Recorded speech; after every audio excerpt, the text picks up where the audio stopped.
আরে তোমার বাপ তোমার পিটাইয়া মাদ্রাসায় পাঠাইছিল শেখার জন্য, আর আমি ঘরে বসে আরবি আলিফ বা তাসা শিখছি। তুমি তোমারে জোর করছে বলে তুমি শিখছো, আর আমি স্ব ইচ্ছায় শিখছি। তো তুমি আমার চেয়ে বড় মুসলমান হইলে কিভাবে?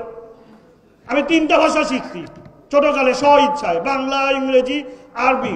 তুমি কি শিখছো? তোমারে যদি পিটানি না দিত, তোমারে যদি বেতের পিটান না দিত, তুমি কোনোদিন মাদ্রাসায় যাইতা? আর মাদ্রাসার শিক্ষক তোমার বেতের পিটায় পিটায় পিটায় আলিফ বাতা শিখাইছে, আর আমি তো স্ব ইচ্ছায় আলিফ বাতা খা সব শিখছি। তো তুমি আমার চেয়ে বড় মুসলমান করতে হইলা? কথায় কথায় তারা ইসলামের কথা কয় মুসলমান। আরে একটা আকাম করবে, তারপরে হাদিস আর কোরআন নিয়ে আসবে। হাদিস আর কোরআন কি তুমি একা পড়ছো? তুমি না হলে সেটা মুখস্থ করছো আয়াত, কিন্তু কোরআন শরীফ তো আমিও কয়েক দফা পড়ছি এই জীবনে। তেলাওয়াত শেষ করছি, অর্থ শেষ করছি, তর্জমা শেষ করছি, হ্যাঁ মুখস্থ করিনি। তো তুমি মুখস্থ করছো, তোমার পিটায় মুখস্থ করেছে এই আয়াতটা কইতেই থাকবি কইতেই থাকবি, তোতা পাখির মতো কইতেই থাকবি, নাহলে তোর বেতের পিঠা মোর উঠবস করা মোর কান ধরা। এই জন্য তোমার জোরপূর্বক তুমি ওইটাই শিখছো। আমি সারা বিশ্বে সবকিছু শেখার জন্য আমি নাহলে ওইটা মুখস্থ করিনি।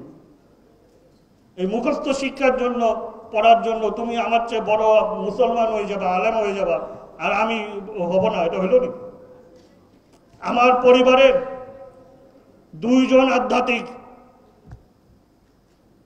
লোক ব্যক্তি যিনি পদার্পণ করেছেন এই ভূখণ্ডে, ইসলাম দিন ও ইসলাম প্রচারের জন্য আসছিলেন আমার পরদাদা দরবেশ শেখ আউয়াল। দিন ও ইসলামের জন্য জীবন দিয়ে চলে গেছেন। শেখ বোরহানউদ্দিন তিনি ছিলেন বিজ্ঞ আলেম সেই সময়কার, ফরিদপুরের আধ্যাত্মিক জগতের আলেমদের মধ্যে একজন স্বনামধন্য। আর জাতির পিতা বঙ্গবন্ধুর যদি ঐশ্বরিক ক্ষমতা না থাকতো, তাহলে জাতিকে স্বাধীনতা দিতে পারে না।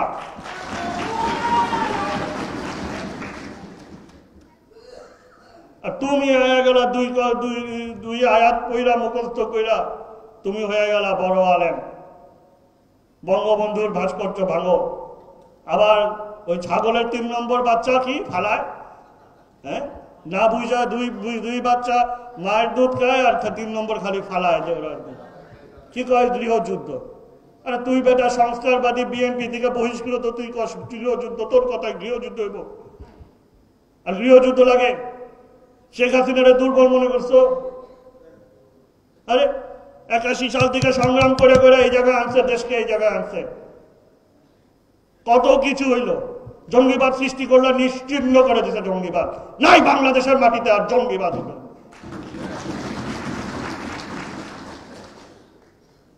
40 বছর পর যুদ্ধ পরাজিত টাইনা নিয়ে আইসা ফাঁসির লটকাছে, এটার নাম হলো শেখ হাসিনা। দুর্বল ভাবে তুমি মিয়া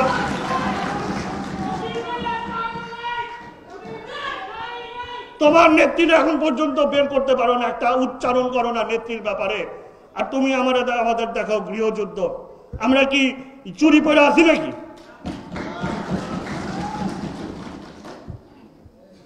শেখ হাসিনা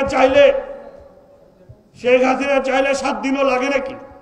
হ্যাঁ 7 দিনও তো লাগবে না, তোমরা গৃহযুদ্ধের কথা কও। শেখ হাসিনা তো গণতন্ত্র পালন করে, সংবিধান সমুন্নত রাখে। না হলে এই দেশে এই জাতির বিভিন্ন ক্রান্তি লগ্নে শেখ হাসিনা অনেক কিছুই কর দেখাইতে পারত।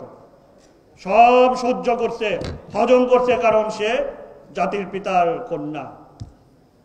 সংবিধান এবং গণতন্ত্রের বাইরে যায় নাই। 9 মাস জেল খাটছে নিজে, শুধুমাত্র গণতন্ত্রকে পুনরুদ্ধার করার জন্য। 21শে আগস্ট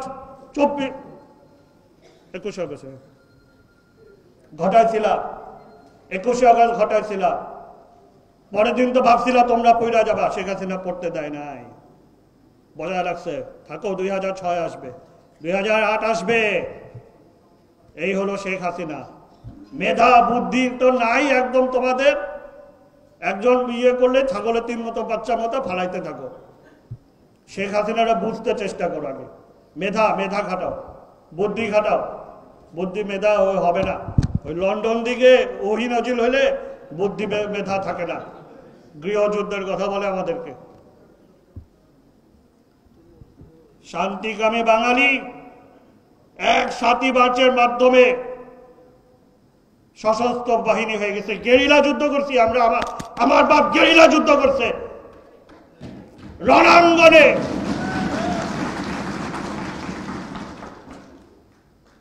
মুক্তিযুদ্ধ সংগঠিত করছে, ট্রেনিং দিছে, নিজে রণাঙ্গনে যুদ্ধ করছে। সুতরাং আমাদেরকে দুর্বল ভাইব না, চুপ করে বৈশা থাকি, সহ্য করি, শুধু এই দেশের বৃহত্তর স্বার্থে, সংবিধানের স্বার্থে, গণতন্ত্রের স্বার্থে। ভাস্কর্য ভাঙছ, যে কোনো সময় তোমার যে কিছু হয়ে যেতে পারতো, কিন্তু কিছুই হয় নাই, কিছু হবে না তোমার। তো শেখ হাসিনা আছে, শেখ হাসিনা তোমার ঠিকই রাখবে, যেমন খালেদা জিয়ারে রাখছে তেমনি তোমাদেরও রাখবে। এটাই হলো প্রজ্ঞা, এটাই হলো বুদ্ধি, এটাই হলো গণতন্ত্রকে ভালোবাসা, এটাই হলো বাস্তবায়ন, এটাই হলো সংবিধানকে সমুন্নত রাখা, এটাই হলো রাজনীতি। আগে রাজনীতি বুঝো, শিখো, তারপরে আইসো। এইসব বাহাদুরি আমাদের দেখাও না। আজকে বিজয় দিবসে এটুকু স্মরণ করো যে এখনো এই মাটিতে আসো, কারণ শেখ হাসিনা এখনো আছে। না হলে ওই গৃহযুদ্ধ তুরুপে এবং তাসের মতো উইরা যাবা।